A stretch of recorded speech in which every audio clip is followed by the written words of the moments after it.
بنات البودر ده انا بستخدمه بقالي حوالي اكتر من سنتين ونص.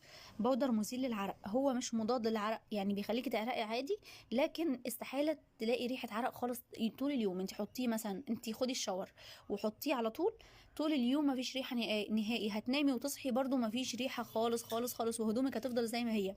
حتى لو مشيتي في شمس، رحتي جيم، اشتغلتي شغل فظيع في البيت، عملتي مجهود، جريتي 2 كيلو، والله بصي يعني استحالة كده اتحداكي ان يكون في ريحة بعد ما تحطي البودر ده. فظيع فظيع فظيع، اي بنت جربته والله حقيقي ما بتستغناش عنه تاني، وانا نموذج يعني. لا ربنا يخلي لنا ريحانة بجد.